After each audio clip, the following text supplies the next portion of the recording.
On today's video, I want to talk about the basically comparing bodybuilders versus powerlifters in terms of weekly training, the training frequency, total poundage lifted, the total volume, intensity, and structure.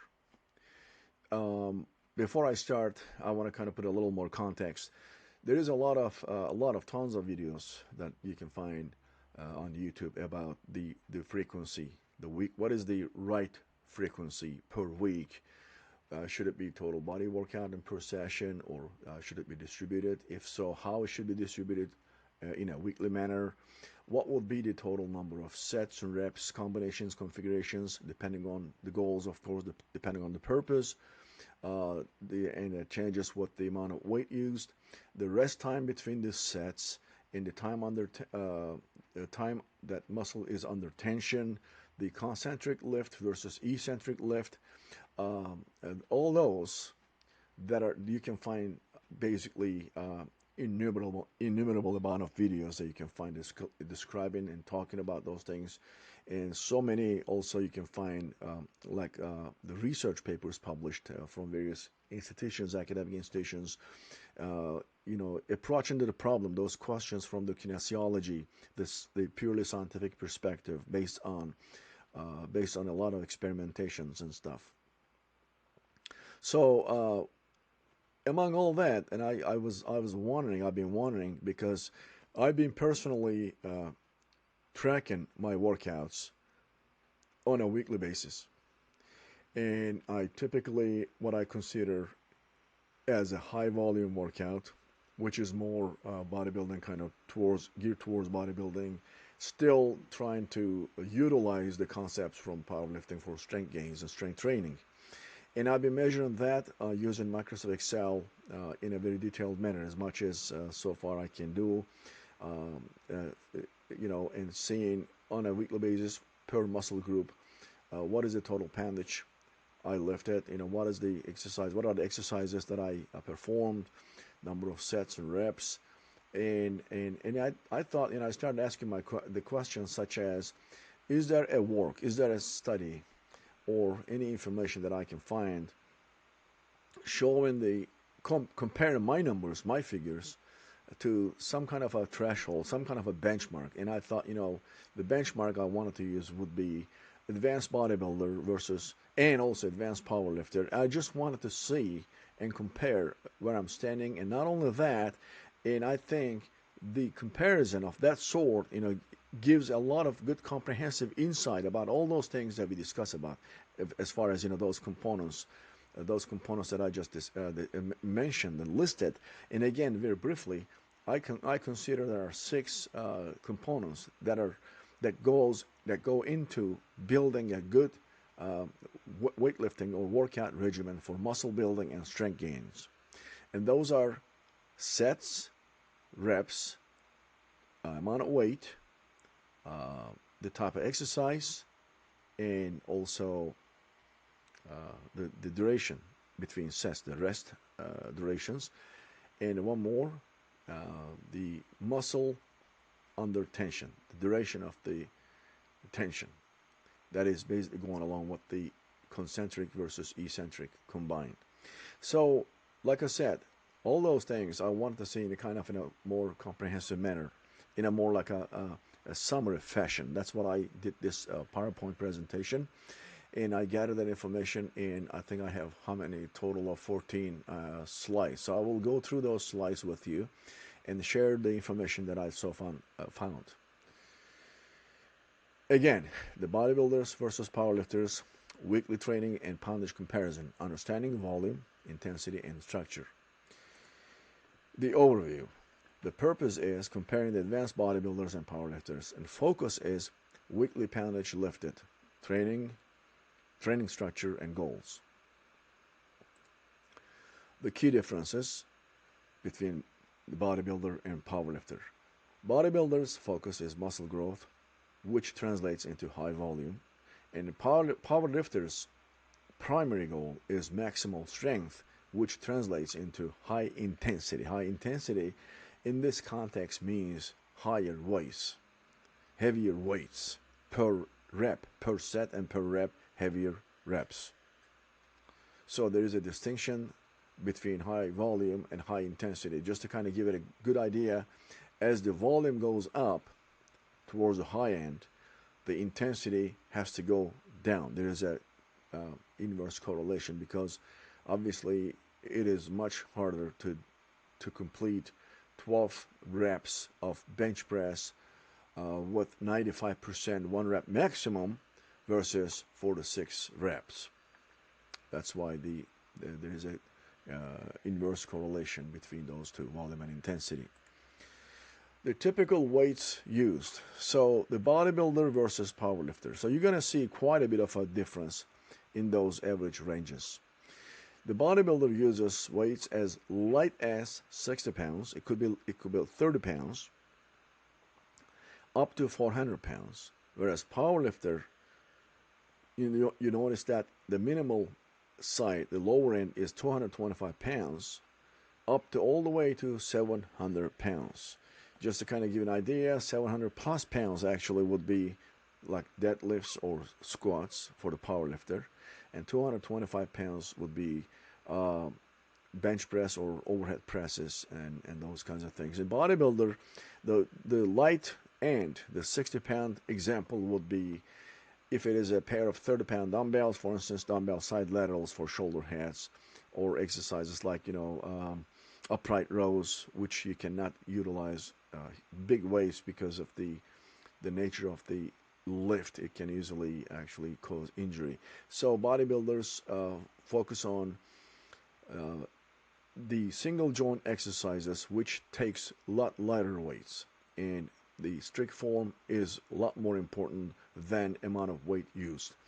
Versus powerlifters, they don't do any kind of single joint exercises. What they do is always multi-joint exercises. That's also called compound exercises. Examples and primary examples of those multi joint or compound exercises or lifts are squats, back squats, deadlifts, and bench press. Of course, the squats, which is training the quadriceps, has lots of different variations. Same thing with the deadlift. There are various different kinds of deadlifts, but I'm just generalizing into those three groups that make up the primary lifts of, in fact, those three are the official lifts of powerlifting, international powerlifting competitions. So continuing from this slide, the next one is the weekly total poundage lifted. So when you look at the numbers, the advanced bodybuilder is lifting anywhere between 220,000 pounds to 240,000 pounds per week. That is per week, the whole entire body, all these eight muscle groups, that is considered to be included. Those are the 4 large muscle groups and 4 small muscle groups. 8 total. The large muscle groups are, again, what are those? The back muscles, the chest muscles, and quadriceps and hamstrings. And 4 small muscle groups are shoulders, biceps, triceps, and calf muscles. So advanced bodybuilders range is 220,000 versus 240,000 versus advanced powerlifter 115,000 to 125,000 pounds. And that is a heavy week in parentheses that it says. I want to pause here. That might be causing a confusion. It looks like advanced bodybuilder, or in general bodybuilder, is lifting heavier than powerlifter. The reason powerlifter's total weights per week is, it looks like it's a lot less than bodybuilder, right? The reason behind that is, actually powerlifter is pushing a lot heavier weights than bodybuilder. But the total number of reps are much less. Like, for instance, a bodybuilder would be doing 12 to 15 reps sometimes for, let's say, a bench press. Whereas a powerlifter would be going as low as 1 to 2. Could be doing maybe 6 to 8 sets, and each set is being maybe 3 to 5, 3 to 6, 4 to 6 reps. So the way that the total poundage is measured is simply, let's say it's a bench press, okay? Let's say it's 220 pounds. 220 pounds is the weight times number of sets. Let's say it is 10 sets times 10 reps. So 100 times 220 pounds. That is the total poundage lifted for that particular exercise, which in this case I just mentioned bench press. So basically add them all together, sum them all together for chest exercises. Let's say there's bench press, there's incline bench press, maybe there's chest flies for bodybuilder. And in the same fashion, total is calculated. And multiply this with all the other body parts and muscle groups, and there are a total of 8 muscle groups, right? And you can find the weekly total poundage. That's how I'm tracking, for instance, my numbers on Microsoft Excel for every week.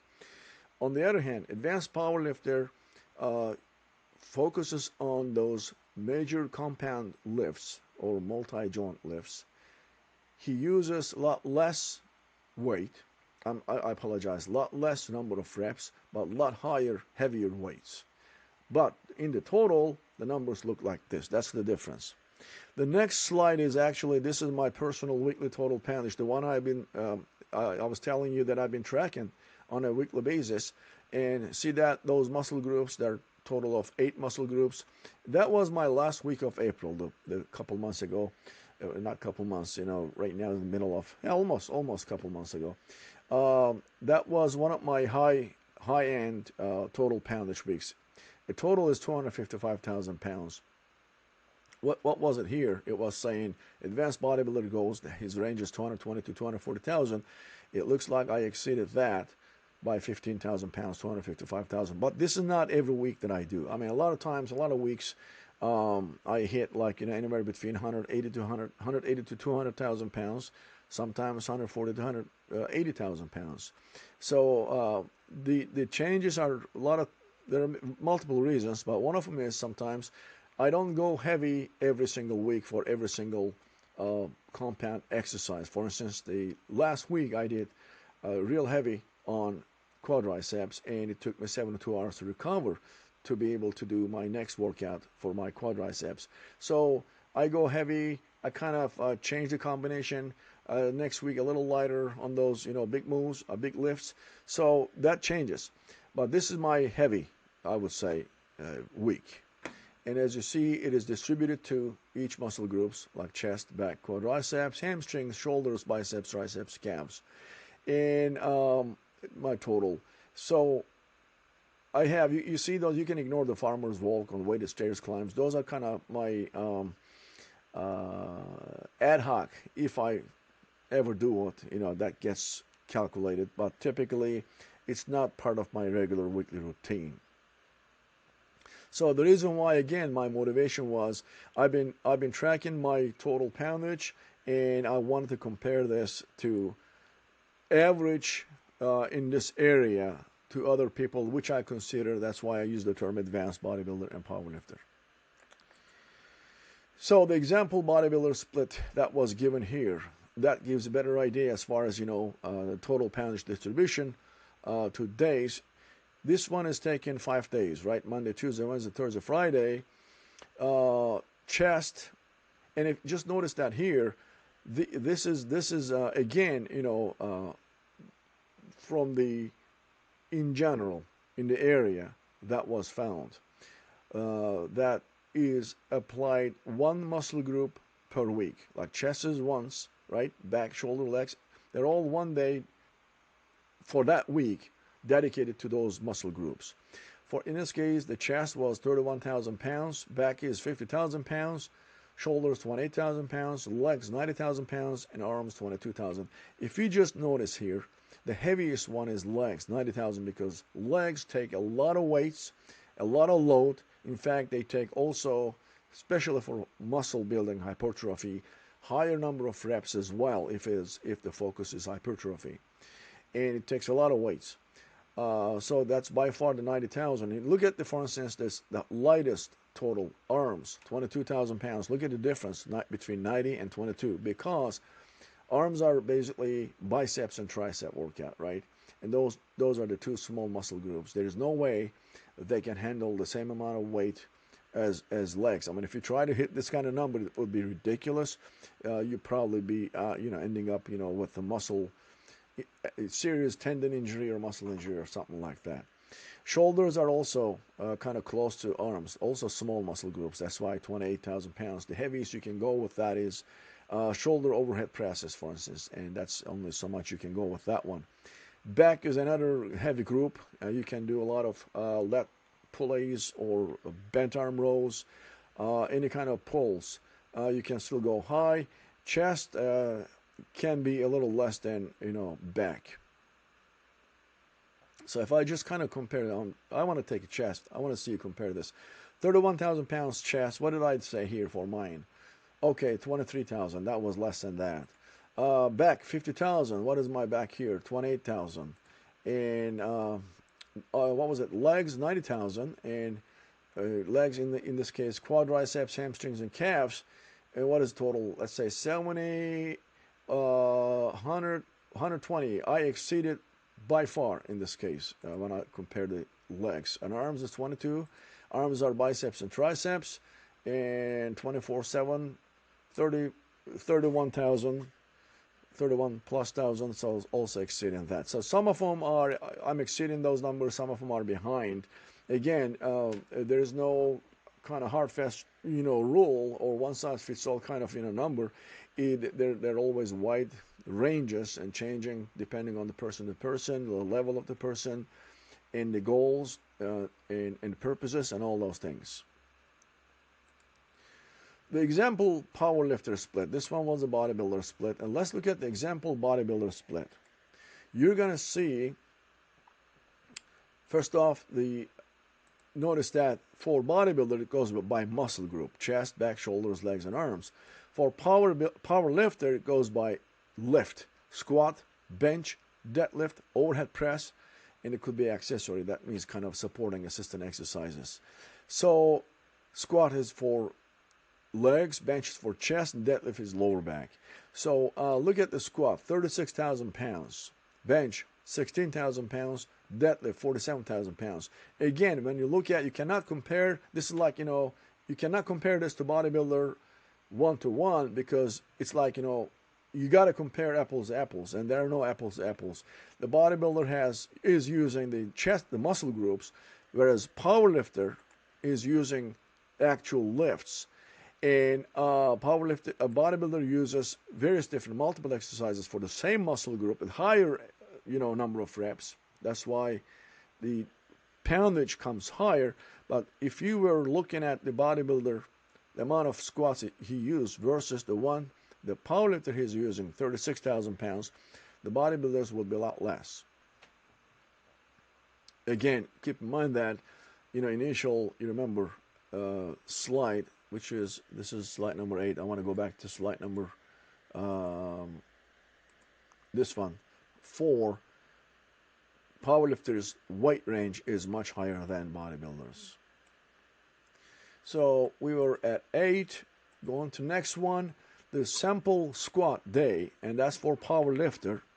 The competition squat is 5 times, that's 5 by 5, 5 sets, 5 reps at 550 pounds.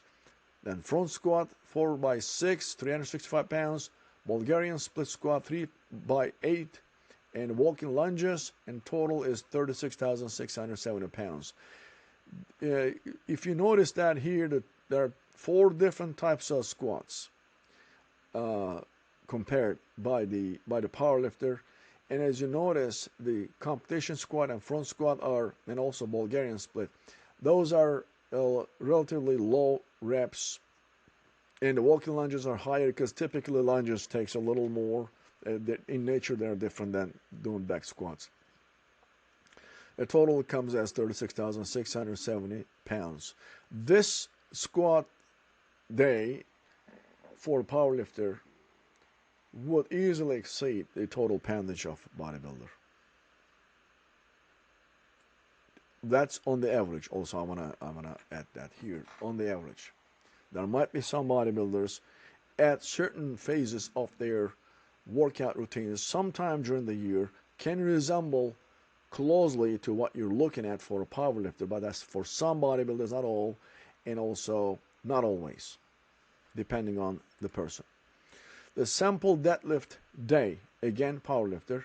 So deadlift, that's a traditional deadlift, 5 by 4, so 5 sets and 4 reps. 650 pounds. Look at the weight. 650 pounds, 4 times, 4 reps for 5 sets. That's an enormous amount of weight. And then deficit deadlifts, 4 by 5, that's a little lower, 600 pounds. And then there's barbell rows. They're also called bent rows, 275 pounds. That's also a lot of weight for bent rows, especially for 8 reps for 275 pounds. Just to kind of give you an idea, I consider my bench rows or barbell rows good, and I never exceeded 225 pounds.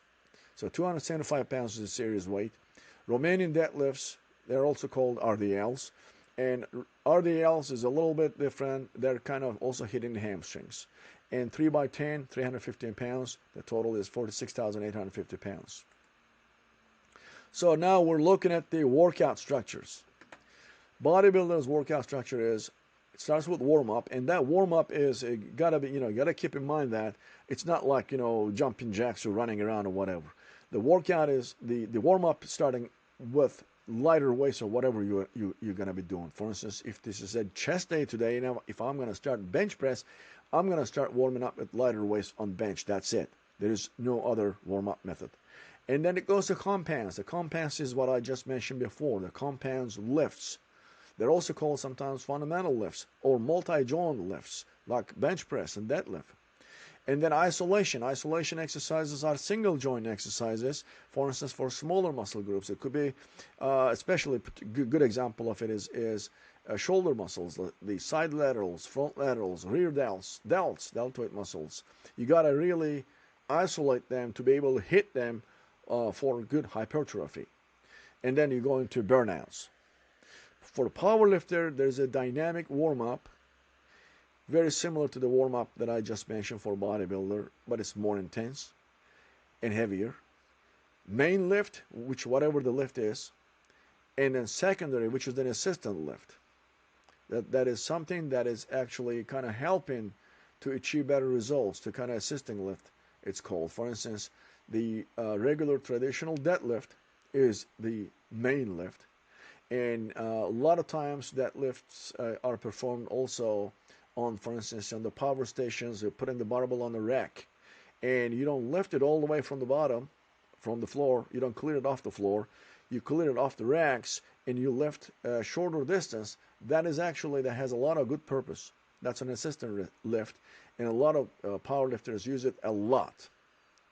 And the final thing is core, which is a core training, is midsection. For again stabilization. That's not, powerlifters are not concerned with displaying their six packs.